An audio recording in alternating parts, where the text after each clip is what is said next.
Soyez bienvenus à International, l'émission que nous réalisons chaque semaine sur les antennes de TV5 Monde, sur celle de Radio France Internationale, émission également conçue, réalisée en liaison avec le quotidien français Le Monde.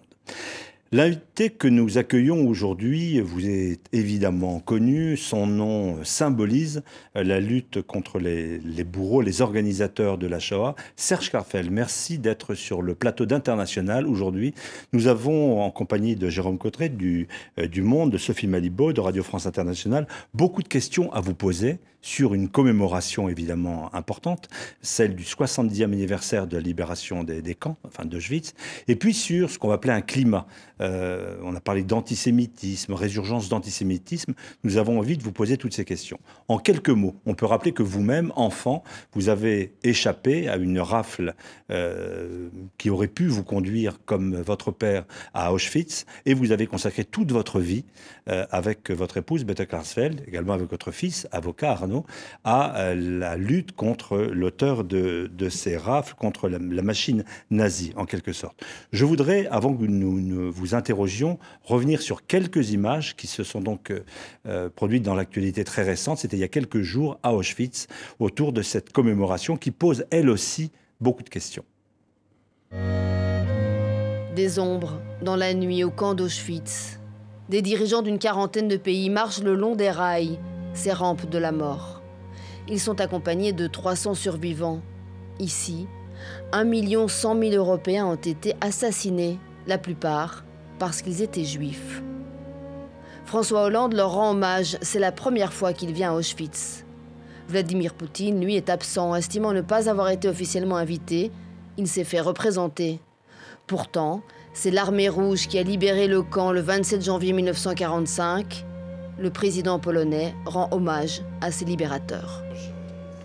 Il y a exactement 70 ans, jour pour jour, heure pour heure, ce camp a été libéré par le 60e corps d'armée russe du 1er front d'Ukraine, membre de l'armée rouge. Nous pensons à ces soldats avec respect et reconnaissance. Le témoignage de ce rescapé polonais déporté à Auschwitz à l'âge de 15 ans émeut la salle. Nous, les survivants, nous ne voulons pas que notre passé soit l'avenir de nos enfants. La libération du camp d'Auschwitz, il y a 70 ans, n'est pas tout de suite cette grande date commémorative. D'autres camps en Allemagne et en Pologne cristallisent l'attention. Finalement, Auschwitz, le plus international et le plus grand camp d'extermination nazie, s'impose comme le symbole de la Shoah. Serge Karfel, vous venez de revoir ces images. Quel sens particulier donner à ce 70e anniversaire ? On a tout dit, on a tout écrit, vous avez documenté vous-même. Mais au fond, est-ce qu'on a compris le principe, le mécanisme de la Shoah ? Intellectuellement, vous vous posez encore des questions vous-même, qui l'avez vécu et qui travaillez sur cette question depuis 70 ans ? Le sens de cette commémoration du 70e anniversaire, c'était la dernière fois qu'on voyait des témoins en masse, façon de parler, oui. Puisqu'il y en avait 1500 pour le 60e anniversaire, il y en avait 300, et pour le 80e anniversaire, il y en aura encore beaucoup moins. Mmh. En ce qui concerne la Shoah, pour moi, c'est un événement historique. Donc, c'est un événement auquel on peut apporter diverses explications. Je crois que les philosophes, les historiens, les artistes apporteront diverses explications. Est-ce qu'il y en a une qui est la bonne ? C'est difficile. C'est très difficile de le comprendre. Est-ce que ça vous reste aujourd'hui incompréhensible, au moins pour partie, à vous ? Non, ça ne me reste pas incompréhensible du tout. Pour moi, c'est compréhensible puisque c'est arrivé et que quand même, il y a des pistes historiques qui permettent de comprendre comment on en est arrivé à ce génocide juif. Il y a une dimension de tellement de souffrance et puis la dimension du peuple le plus civilisé, oui, on peut dire, de l'Europe, qui s'attaque au peuple le plus ancien de l'histoire encore en activité, et puis qui essaye de le liquider sur tout le continent européen et même en Afrique, eh bien, ça paraît, il y a quelque chose d'extraordinaire, d'exceptionnel, Sidérant, oui. exceptionnellement tragique. Sophie Malibaud, RFI. Je voudrais savoir le regard que vous portez vous-même sur la façon dont les choses sont commémorées. On parle de libération du camp, par exemple, et or, quand on creuse un peu, enfin, on s'aperçoit que de toute façon, il y a plus grand monde dans le camp par rapport au nombre de personnes qui ont été exécutées là-bas. Bah, c'est déjà en 1945 que j'ai fait la constatation, et pas seulement moi, mais beaucoup de mes amis, fils et filles des déportés juifs de France, qui sont groupés autour de Beat et de moi-même. Eh bien, nous nous sommes rendus compte que la libération d'Auschwitz, c'était pas la libération des Juifs qui étaient arrivés à Auschwitz. Il en est revenu très peu. Une petite proportion de ceux qui sont arrivés sont revenus, et les autres ont été gazés. Nous allions des nombreux enfants avec leur mère ou leur père. Nous allions à l'hôtel du Tessia et on attendait le retour de celui qu'on aimait et qui n'est pas revenu dans la très très grande majorité des cas. Il n'est pas revenu. Donc on s'est rendu compte que la libération d'Auschwitz, bon, il y a eu des discussions pour choisir le jour de commémoration. Est-ce qu'on allait commémorer la décision des bourreaux ou est-ce qu'on allait commémorer la libération? Finalement, l'ONU a choisi le 27 janvier. A choisi le 27 janvier, parce que Auschwitz, vous avez dit, c'est le symbole, oui. Mais c'est un symbole pour surtout, disons, l'Ouest et le centre de l'Europe, parce qu'à l'Est de l'Europe, c'est plutôt, je sais pas, Babillard ou la Shoah par balle. Les fosses communes. Tandis qu'à l'Ouest, ceux qui sont revenus ont pu témoigner, puisqu'ils se retrouvaient dans un monde qui est resté libre, alors que ceux qui étaient à l'Est ne pouvaient pas écrire les œuvres et les publier comme à l'Ouest. Jérôme Gautret, Le Monde. Oui, parce qu'en plus, on parle spontanément de libération, et le problème, c'est que pour toute une partie de l'Europe, l'arrivée de l'armée rouge n'a pas été à proprement parler une libération. Donc même ce mot-là, il est compliqué à employer. Même si, évidemment, pour les prisonniers, c'était une libération. Mais les prisonniers, il y en avait très peu, parce qu'il y a eu une évacuation, et sont restés ceux qui se sont cachés, et les malades qui n'ont pas été liquidés, qui ont réussi également à échapper à la mort. Mais il y a eu très peu de libération à Auschwitz même, et beaucoup de ceux qui sont partis sur les routes sont morts en route. Et comment est-ce que vous jugez la façon dont les choses sont commémorées aujourd'hui? Par exemple, cette fois-ci, l'absence de Poutine. Bon, d'abord, comment c'est commémoré? Ça n'était pas du tout commémoré pratiquement dans les années de guerre froide. Donc, il y a un progrès extraordinaire dans la connaissance de la Shoah et dans la commémoration de la Shoah. En ce qui concerne l'absence de Poutine, je la regrette parce qu'il était là en 2005 et que... Il estime n'avoir pas été invité protocolairement. Non, il est évident que les Polonais ne souhaitaient pas que Poutine soit présent. Bien compris. Moi, au sein de la fondation Auschwitz-Birkenau, dont je fais partie, j'ai émis des réserves là-dessus en considérant que normalement les chefs d'État devaient être là. Mais au départ, les Polonais souhaitaient que ce soit la commémoration des témoins, qu'il n'y ait pas de chef d'État, parce que c'était gênant de ne pas inviter Poutine. Bien sûr. Et les chefs d'État se sont plutôt invités eux-mêmes. Oui, mais est-ce que c'est pas un peu lourd de sens sur de nouveau des tensions dignes de la guerre froide? La tension qu'il y a en Europe aujourd'hui, c'est un désastre, je dirais, parce que, de nouveau, le canon tonne en Europe. L'Ukraine, c'est l'Europe. Et pour des raisons, à moi, qui me paraissent incompréhensibles, c'est un petit peu, si vous voulez, comme l'ancienne Yougoslavie. Si on allait au café du commerce, les gens disaient, maintenant qu'il n'y a plus Tito, ça va exploser, il va y avoir une guerre là-bas entre les diverses religions, et les grands dirigeants n'ont pas pu l'empêcher. Et ici, c'est un petit peu la même chose. Et on a un pays, l'Ukraine, où il y a des zones qui sont peuplées complètement de Russes, et l'Ukraine a été donnée, enfin, disons, une partie de l'Ukraine a été donnée à l'Ukraine par le gouvernement arbitraire de Khrouchtchev à l'époque, je crois. Et bon, il y a quelque chose d'incompréhensible. Il aurait fallu une conférence internationale, il aurait fallu discuter d'une fédération d'Ukraine, peut-être. Maintenant, on a le rapport de force militaire qui joue, et on ne voit pas très bien comment on peut trouver une solution raisonnable aujourd'hui, alors que la diplomatie aurait dû précéder, prévenir, et pas intervenir après coup. Et est-ce que, du coup, est-ce que vous craignez que l'histoire balbutie en quelque sorte? On entend toujours le plus jamais ça, etc. Est-ce que ces tensions qui déchirent tout de même une partie de l'Europe, est-ce que vous trouvez... 13 morts aujourd'hui encore, on peut le rappeler. Oui. C'est une source d'inquiétude pour vous? Oui, c'est une source d'inquiétude. On se rappelle du contexte dans lequel les Juifs ont été exterminés. C'était dans le contexte d'une Europe qui allait très mal. Ben oui, quand il y a une grande crise politique, ça va mal pour les Juifs en général, pour les minorités. Je suis très inquiet pour l'Ukraine, parce que je ne vois pas très bien comment on peut s'en sortir par la négociation.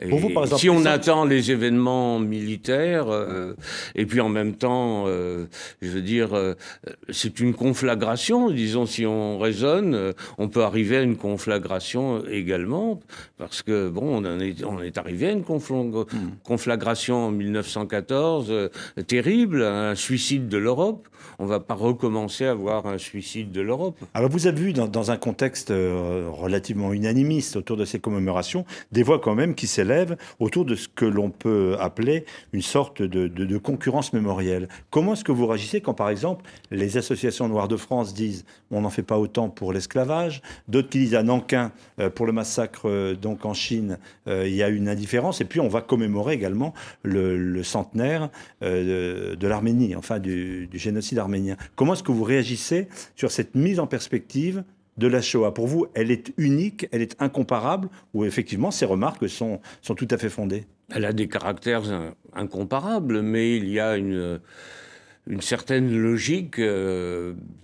Les peuples qui se plaignent des massacres qu'ils ont subis, les massacres, qui les a commis? Ce sont les Européens, les Européens, que ce soit des Hollandais, ou les Japonais, des Belges, des Français, des Allemands, se sont emparés de territoires, et dans ces territoires, ils ont appliqué une morale qui n'était ou une immoralité, et ils ont massacré les opposants, ou ils ont exploité des populations. Et ça, justement, on doit l'enseigner, parce que si ça n'avait pas été le cas, imaginons des Européens qui n'apportent que de la civilisation et qui ne massacrent pas, etc. Bon, les Européens ne seraient pas habitués à massacrer. Mais ils sont habitués à massacrer. Et un de ces peuples, un jour, a massacré à l'intérieur de l'Europe, selon des critères, par exemple, les héros qui ont été massacrés par les Allemands, les Juifs ont été massacrés également par le peuple allemand qui était habitué... qui étaient habitués, comme les Français étaient habitués à massacrer, à tuer dans des colonies les opposants qui... J'entends bien, mais lorsque je vous pose la question, par exemple, en ce qui concerne le comparatif avec l'esclavage, ou avec, à nouveau, ce que l'on va commémorer, le génocide arménien. Le génocide arménien, il est évident qu'il y a eu des efforts après la guerre pour punir les responsables du génocide arménien, mais ils ont échoué parce que les sensibilités, les intelligences n'étaient pas prêtes à une justice, il n'y a pas eu reconnaissance à une justice pénale internationale.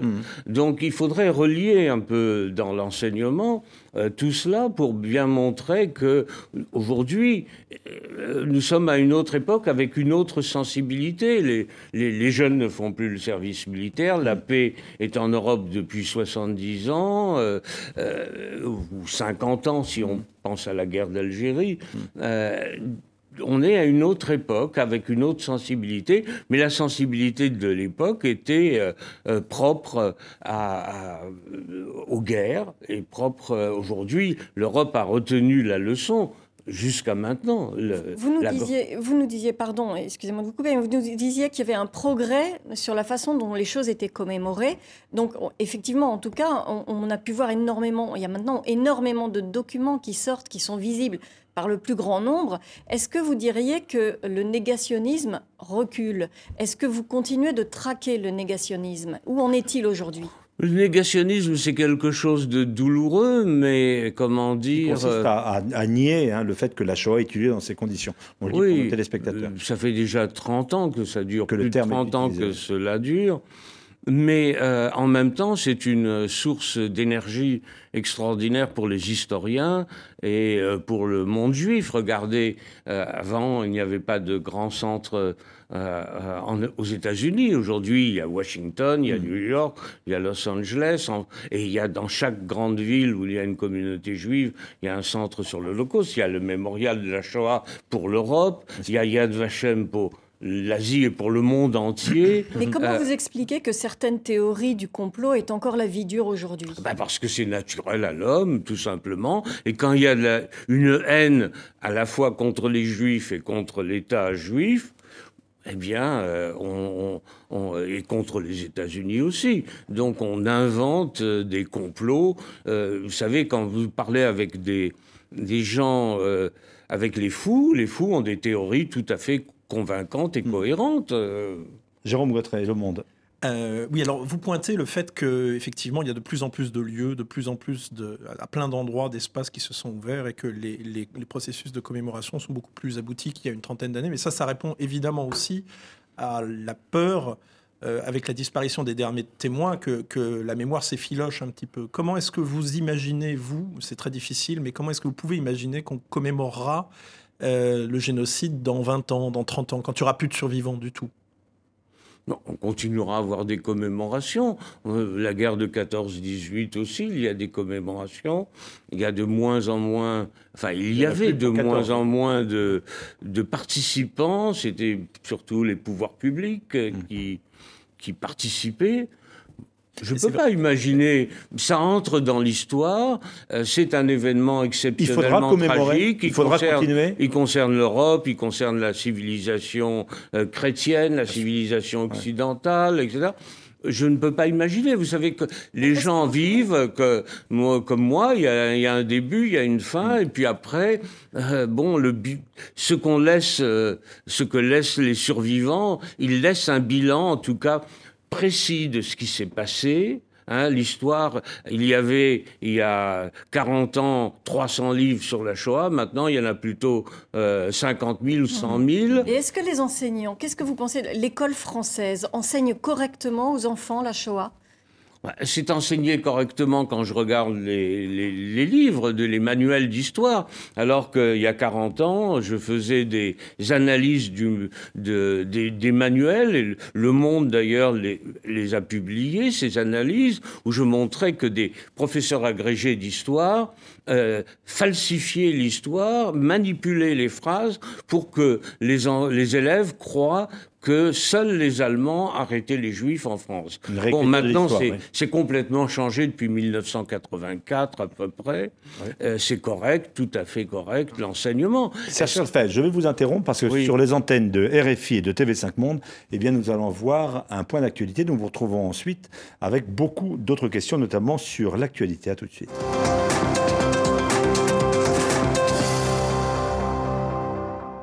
Retour à international, notre invité aujourd'hui est Serge Klarsfeld, alors que l'on vient de commémorer le 70e anniversaire de la libération d'Auschwitz, symbole de la Shoah. Nous vous posions des questions autour de cette commémoration, du sens, et Sophie Malibaud revient sur la question de l'enseignement. Oui, vous nous disiez que l'enseignement, les manuels scolaires notamment, avaient progressé en France depuis 1984. Je voudrais savoir, est-ce que vous estimez, vous, que pour éviter les résurgences d'antisémitisme et autres dérives de ce style, il faudrait un enseignement du fait religieux en milieu scolaire? Qu'est-ce que vous en pensez? Bon, l'histoire des religions, oui, c'est intéressant, mais les religions montraient que les religions ont toutes eu leur moment de fanatisme, l'Inquisition, etc. Oui, c'est intéressant. Je ne sais pas si ça apportera grand-chose par rapport à un élève qui regarde le conflit, je ne sais pas, israélo-palestinien, si ça lui apporte grand-chose. Mais enfin, c'est un élargissement vers la tolérance. Bon, je n'ai pas d'objection à tout. C'est vous-même qui venez de rappeler dans cette émission le conflit au Proche-Orient, israélo-palestinien, depuis près de 50 ans. Est-ce que ce n'est pas une clé de lecture également sur cet antisémitisme dans un certain nombre de communautés ? Oui, mais enfin, certainement, mais vous voyez que les chrétiens d'Orient sont également l'objet de massacres, et donc c'est pas que seulement l'antisémitisme, c'est pas seulement les Juifs, c'est aussi la civilisation occidentale qui est en péril au Proche-Orient. Il y a un monde arabe qui est puissant et qui essaye de se débarrasser à la fois des chrétiens et des Juifs qui sont installés au Proche-Orient. C'est pas tous les musulmans, mais c'est une partie. Je voudrais que l'on élargisse justement, en revenant peut-être sur l'actualité récente, avec les attentats qui se sont produits en France il y a une quinzaine de jours, 3 semaines, et avec l'invitation qui a été lancée par le Premier ministre israélien, Benjamin Netanyahou, aux Juifs de France, de leur dire « Venez en Israël, c'est là que vous serez en sécurité ». Je voudrais qu'on écoute la réponse du président de la République française, François Hollande, lors d'un moment de recueillement autour de ces victimes, puisqu'on rappelle que les attentats, notamment, ont causé la mort de 4 citoyens juifs français. Un devoir de mémoire qui aujourd'hui à Paris prend un sens tout particulier. Vous, Français de confession juive, votre place est ici, chez vous. La France est votre patrie. Vous lui avez donné votre talent, votre travail, votre courage et parfois votre sang. En 2014, la France bat d'inquiétants records. Les attaques antisémites doublent, passant à 851. Jamais les Juifs français ne sont aussi nombreux à émigrer en Israël. 7000 Juifs l'année dernière quittent la France. Une tendance qui pourrait s'accélérer suite à la récente tuerie de l'Hyper Cacher à Paris. Voilà pour cette réponse, en quelque sorte, de François Hollande. Vous comprenez la tentation de citoyens juifs français de faire la montée, comme on dit. Vous-même, est-ce que vous avez tenté de le faire avec votre famille ? Non, non, pas du tout. Je me sens français complètement, même si j'ai la nationalité israélienne par décision du gouvernement pour les services que nous avons rendus à Israël.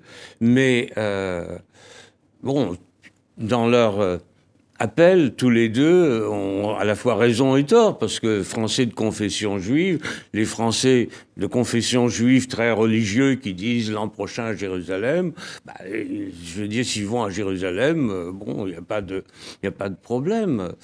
Netanyahou dit, c'est l'expression du sionisme, la place des Juifs est en Israël. Donc, bon, ils ont à la fois raison et vous les renvoyez dos à dos. Partiellement, vous oui, les renvoyez dos à dos. Je les renvoie dos à dos, mais il est évident que dans les périodes de tension, les Juifs ont vu qu'ils étaient victimes.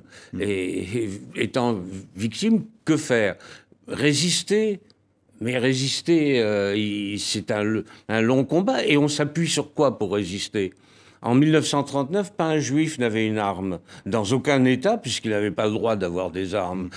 comme les autres citoyens.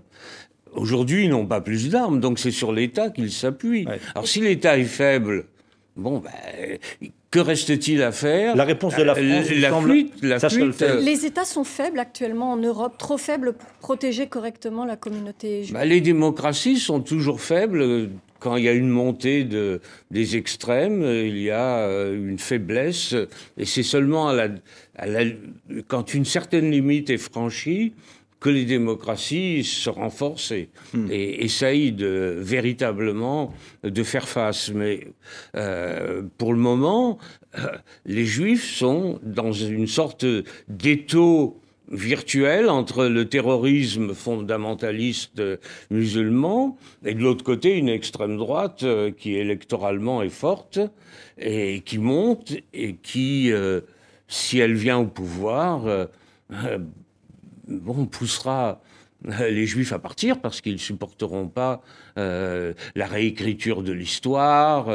Vous assimilez aujourd'hui, par exemple, appelons les choses clairement, le Front National en France à ces théories, à ces pratiques historiques que nous évoquions. Vous faites un parallèle puisque vous dites qu'il faudra partir. C'est un parti comme les autres ou pas pour vous? J'ai pas dit qu'il faudra partir, mais que beaucoup de Juifs partiront parce que les électeurs sont des citoyens normaux. Mais une fois que le pouvoir est entre les mains de gens qui ont une idéologie, et je pense que le noyau du Front National conserve son idéologie, les citoyens sont pris dans un piège et ils deviennent peu à peu ce que les dirigeants veulent. On l'a vu après la République de Weimar qui était extraordinaire au point de vue créativité, au point de vue liberté.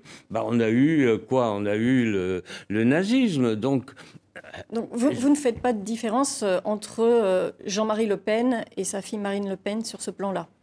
Ces tentatives de dédiaboliser, comme on dit, pour vous? Oui, dédiaboliser, mais sans rompre avec son père. Si elle rompait avec son père d'une façon éclatante, on pourrait se poser des questions. Mais elle n'a pas rompu avec son père. Donc, il n'y a pas de problème pour nous. C'est le même Front National et je ne voudrais pas que, justement, les médias posent de pareilles questions parce que ces questions banalisent. Ça veut dire quoi? Marine Le Pen, c'est pas Jean-Marie Le Pen et donc on peut être tranquille avec un parti de droite. Non, c'est pas un parti de droite, c'est un parti d'extrême droite. Et il le reste pour vous? Ah oui, il le reste pour moi. Et demain, si Marine Le Pen arrivait au pouvoir, on aurait de nouveau Philippe Pétain en tête du cortège du 1er mai et une réécriture de l'histoire et une liberté menacée dans tous les domaines. Quand vous lisez sous la plume de Zemmour, par exemple, que Pétain aurait sauvé des Juifs, vous qui avez travaillé toute votre vie en tant qu'historien, comment vous avez réagi? Comment vous réagissez? Non, il n'a pas dit qu'il aurait sauvé les Juifs. Il a dit qu'il aurait sauvé les Juifs français. Alors, oui, il a sauvé des Juifs Pétain a mis les Juifs français en dernière ligne dans l'ordre. Oui. Dans l'ordre. Et le Vichy, c'était un antisémitisme xénophobe en priorité. Et les Juifs français, il les a lâchés en 1944, début 1944. Papon a mené et la préfecture de Bordeaux ont mené des rafles de Juifs français. Les Juifs français qui étaient là depuis Montaigne et même avant ont été arrêtés, etc. Mais il y a moins de Juifs français proportionnellement que de Juifs étrangers qui ont été déportés. Sophie Malibaud. Aujourd'hui, les promesses de François Hollande de faire adopter une loi contre l'antisémitisme et le racisme et de durcir notamment l'arsenal juridique, vous pensez que c'est une bonne chose? Les lois, il y en a suffisamment, mais je voudrais voir condamner réellement par les juges ceux qui enfreignent les lois. Or, je vois qu'un tribunal administratif a donné raison à Dieudonné qui voulait présenter son spectacle qui avait été interdit par un préfet ou par un maire, par un préfet. Et je ne vois jamais de prison pour délit d'antisémitisme, ou très rarement. Un homme saoul qui dit quelque chose, oui, qui profère une injure. C'est arrivé récemment, mais des gens dangereux comme Dieudonné ou d'autres, Soral ou autres, ne sont pas menacés. Justement, par la quelle prison. différence faites-vous, puisqu'on a tous vécu d'une certaine façon Charlie, ces attentats, au nom de la liberté d'expression, c'est ce que dit ce polémiste, je ne vais pas l'appeler humoriste, Dieudonné. Comment est-ce que vous réagissez au nom du fait que voilà, on a droit de s'exprimer, on a droit à l'humour, on a droit à cela? Pour vous, ce n'est pas pareil d'être dans Charlie ou d'être Dieudonné? Il y a des limites à la liberté d'expression. Si quelqu'un vous traite de crétin, etc., publiquement, non, mais vous pouvez porter plainte. Je le ferai, donc, oui. c'est pas une liberté. Il y a des limites à la liberté d'expression. Et l'antisémitisme, c'est un délit. Quand il incite à la haine raciale, c'est un délit. Quand Dieudonné fait son spectacle, et que ce spectacle va au-delà de certaines limites, eh bien, la liberté d'expression s'arrête. Il agit en tant qu'homme politique et plus en tant qu'humoriste. Donc vous n'avez pas l'air très convaincu par les promesses, par le fait que les choses ne seraient plus pareilles après ces derniers attentats qu'avant. Vous avez l'air de penser qu'on est dans un continuum. Nous sommes dans un pays où 11 400 enfants ont été déportés pendant la dernière guerre avec l'aide du gouvernement, de la police, de l'administration préfectorale de l'époque. Et on a vu des enfants juifs être tués en France il y a peu de temps. Et des juifs être tués il y a quelques semaines dans ces attentats. Tous les tueurs étaient fichés. Et dans un pays normal, une démocratie se défend. Elle aurait pu jouer de l'internement administratif. Or, si elle avait pris tous les gens fichés, et il n'y en a pas beaucoup, il y en a 1 millier, 1500 peut-être, et si elle les avait internés administrativement, eh bien, il n'y aurait pas eu ces attentats. Pour vous, la France n'a pas fait assez à ce moment-là ? Elle n'a pas pris conscience et en même temps, c'est très difficile pour une démocratie Mais vous-même, vous êtes avocat. De restreindre ses libertés. Vous êtes avocat, vous auriez pu défendre quelqu'un qu'on emprisonne sur une suspicion d'intention. Mais non, une suspicion d'intention, quand le général de Gaulle était confronté à l'OAS, il a ouvert des centres d'internement administratif pour mettre à l'écart des gens à qui on ne ferait pas de procès, mais qu'on mettait à l'écart pendant une période. Il faut le faire maintenant, alors ? Il faut le faire maintenant ? Bah oui, bien entendu. Je trouve qu'on devrait le faire maintenant. Il n'y a pas de problème. Là, vous faites l'analogie avec une période bien particulière, qui est la fin de la guerre d'Algérie, qui appelait et qui a appelé à plein d'égards à un état d'exception. Est-ce que vous pensez qu'on est dans une situation similaire, qui appelle le même genre de mesures ? C'est pas moi qui le dis, c'est le Premier ministre. Nous sommes en état de guerre. Alors nous sommes en état de guerre. En état de guerre, on prend des dispositions, on les a prises. On a interné, par exemple, des milliers de juifs en 1939, la Troisième République, parce qu'ils étaient allemands ou autrichiens d'origine. 40 000 juifs ont été internés en 1940 par le régime de Vichy. Bon, l'internement administratif, il est scandaleux dans ce cas, puisque ces gens étaient innocents. Mais ici, nous avons des gens fichés pour les relations avec le terrorisme. Alors, on les met à l'écart, des gens qui sont jeunes en plus. C'est très souvent des gens qui ont été condamnés déjà.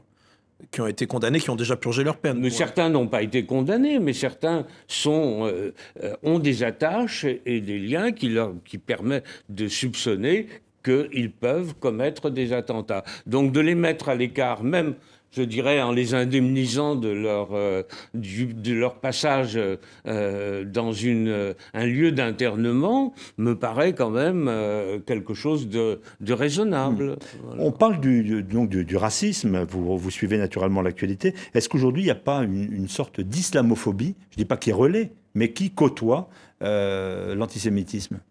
Quand les attentats sont commis par une catégorie qui est une catégorie quand même bien établie, c'est-à-dire des gens de religion musulmane, même s'ils sont différents de ceux qui la pratiquent pacifiquement, il est inévitable qu'il y ait des cas d'islamophobie. Ça, c'est absolu. Et nous souhaitons que l'islam traditionnel, l'islam pacifique, proteste et se montre. Elle le fait suffisamment pour vous ? Lors des Est-ce qu'elle le fait manifestations de la grande marche... Le 11 janvier, oui. Oui, eh bien, il n'y a pas eu un raz-de-marée musulman pour montrer l'opposition et nous le regrettons. Mais les gens qui vivent dans des quartiers ne sont pas assez descendus. Manque de leader, manque de porte-parole, etc. Mais en tout cas, nous le souhaitons. Le dialogue interreligieux est en panne ?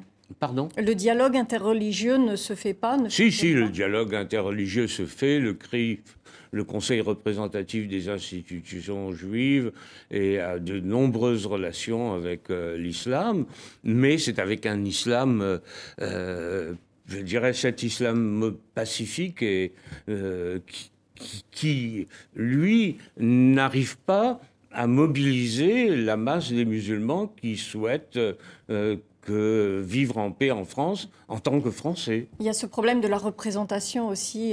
Cette religion est organisée comme elle l'est. Et il y a ce problème d'interlocuteur. C'est peut-être difficile de l'organiser. En tout cas, il y a eu une tentative. Mais pour le moment, il y a échec. Et il y a échec surtout de l'intégration. Quand on parle de ghetto aujourd'hui, dans la France d'aujourd'hui, quand Manuel Valls admet qu'il y a effectivement des ghettos... Il parle même d'apartheid. Non, apartheid, non, parce que l'apartheid, c'est le terme que Manuel Valls a utilisé. On est dans un pays où il n'y a pas d'apartheid, mais socialement, il y a des quartiers effectivement très défavorisés. Mais les Juifs aussi, quand ils sont arrivés dans les années 30, les Juifs étrangers vivaient dans des ghettos. Et ça ne les a pas empêchés, d'envoyer leurs enfants à l'école, de souhaiter, de prier pour qu'ils aient des bonnes notes et qu'ils s'en tirent et qu'ils deviennent français. Les enfants parlaient français et ils comprenaient peut-être le yiddish ou le russe ou d'autres langues, mais les enfants avaient un but, c'était s'intégrer. Et les parents avaient ce même but et poussaient à ce qu'ils s'intègrent, à ce qu'ils deviennent français. Moi, je me souviens aussi... Nos ancêtres les Gaulois, j'ai eu deux ancêtres les Gaulois, tout en sachant... On rappelle que vous êtes né en Roumanie. Hein. Je suis né en Roumanie. Vous êtes né en Roumanie, vous êtes arrivé enfant en France. J'ai passé mon enfance en France, mais j'ai accepté nos ancêtres les Gaulois en sachant que mes ancêtres n'étaient pas Gaulois. C'est ça de vivre ensemble. Parmi les musulmans de France, beaucoup souhaitent le même parcours et n'y arrivent pas. Il y a un blocage. D'où vient ce blocage dans ces quartiers qu'on appelle des ghettos ? D'où vient-il ? C'est compliqué, je ne suis pas spécialiste de la sociologie de ces ghettos, mais je vois beaucoup d'articles qui, souvent, sont contradictoires et on arrive, jamais à dégager une véritable ligne d'action. Le gouvernement s'y emploie, dépense beaucoup d'argent, les gouvernements ont dépensé beaucoup d'argent, et n'ont pas réussi à cette intégration qui, pourtant, on est dans le pays le plus libre du monde, parce que la laïcité, c'est la liberté. Et il n'y a que la France qui est pratiquement laïque dans les grands pays. Il y a quelques pays, mais ce sont les pays libres, les pays laïques. Eh bien, on n'est pas arrivé à intégrer des gens. Peut-être la force de la religion, la vision qu'impose cette religion est peut-être plus forte que les valeurs traditionnelles françaises. Je ne sais pas, je ne suis pas spécialiste. Serge Cazorla, vous étiez il y a quelques jours en Israël, vous faites des séjours fréquents. Quel regard porte-t-on sur la situation de cette Europe ? C'est aussi un pays en guerre, en conflit. Quel regard porte-t-on sur la France, sur l'Allemagne, où il y a des mouvements également nationalistes qui sont à l'œuvre ? Elle inquiète, cette Europe ? Elle inquiète beaucoup parce que rend compte en Israël aussi que l'Europe risque de prendre le chemin du nationalisme ou bien le chemin d'un régime, de régimes autoritaires. Et on craint aussi que l'Europe ne se disloque. Même si l'Europe n'a pas une politique tellement bienveillante à l'égard d'Israël, on préfère l'Europe unie qu'une Europe disloquée et en proie, disons, à des régimes autoritaires et au nationalisme. Ça, on a peur de cela. On a peur tout en sachant que, bien entendu, beaucoup de Juifs arriveront en Israël si ça se passe. Comment vous-même, citoyen israélien également, vous l'avez rappelé, voyez-vous la difficulté à avancer sur le chemin du processus de paix? Les gouvernements à l'œuvre ne sont pas, pour l'instant, ne parviennent pas. Alors, ils disent on n'a pas d'interlocuteur, je ne vais pas ici refaire le débat, mais en tout cas, cette paix n'avance pas non plus. Oui, mais elle n'avance pas parce qu'il y a des interlocuteurs qui ne reconnaissent pas l'existence de l'État d'Israël. Et avec eux, on ne peut pas discuter. En plus de cela, toute la région est en pleine effervescence. Vous dites qu'il n'y a pas d'interlocuteur, mais... Deux soldats ont été tués absolument, dans le sud du Liban. Et on ne sait même pas qui. Israël ne sait pas qui a tiré, qui a tué. Donc, vous dites qu'il n'y a pas d'interlocuteur. On dit ça depuis Arafat, Mahmoud Abbas actuellement, qui est présenté comme un homme de paix. Pour vous, il n'y a pas d'interlocuteur chez les Palestiniens actuellement pour avancer sur la paix, comme en 93 pour la fameuse poignée de main des Nobel de la paix. Un gouvernement palestinien qui est composé d'une entité politique qui reconnaît Israël et l'autre ne la reconnaît pas, donc le Hamas. Je crois que Israël continue à vivre au jour le jour et la paix.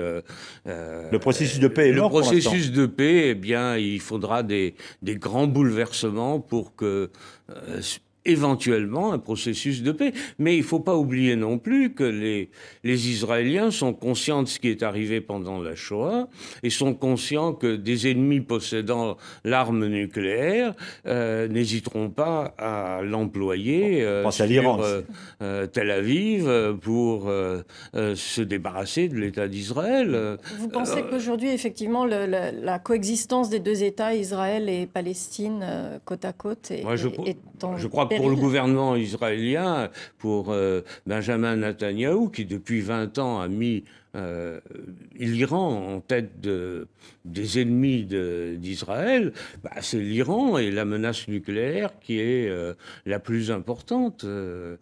Et c'est un pays qui, effectivement, peut être détruit.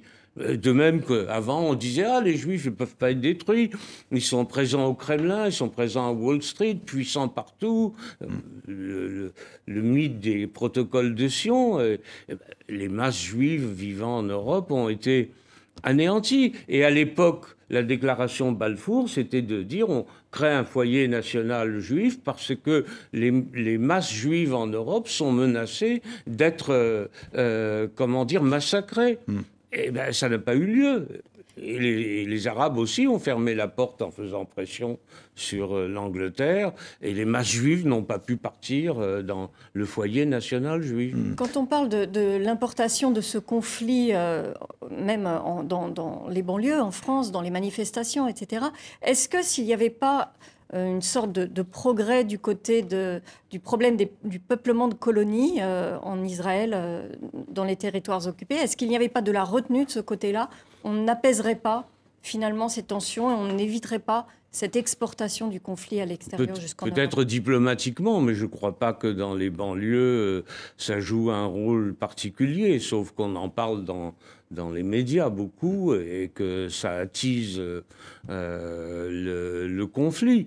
Mais non, je ne pense pas que la colonisation soit un facteur essentiel du conflit. C'est l'existence même de l'État d'Israël qui, dans les banlieues, je suppose qu'une partie des jeunes de banlieue, et là, à ce propos, je voudrais signaler quand même que Mon fils est convoqué, je crois d'ailleurs, Arnaud demain ou après-demain, chez le juge d'instruction à Nanterre, pour avoir dit exactement « Non, la France n'est pas antisémite, il y a le noyau dur de l'extrême droite qui l'est vigoureusement, une partie de l'ultra-gauche et les islamistes, et une partie des jeunes de banlieue. » Et un jeune de banlieue de 37 ans qui a reçu l'aide juridictionnelle pour porter plainte, à porter plainte contre Arnaud, qui va être inculpé probablement pour avoir dit ce que dit le Premier ministre, le Président de la République et autres. Merci pour votre analyse, Serge Calafet. Merci pour cette information que nous suivrons également. Nous ne la connaissions pas. Merci d'avoir été l'invité aujourd'hui d'International à l'occasion de la commémoration de la libération d'Auschwitz il y a 70 ans. Et puis nous nous retrouverons bientôt pour un autre International sur les antennes de RFI de TV5 en liaison avec Le Monde.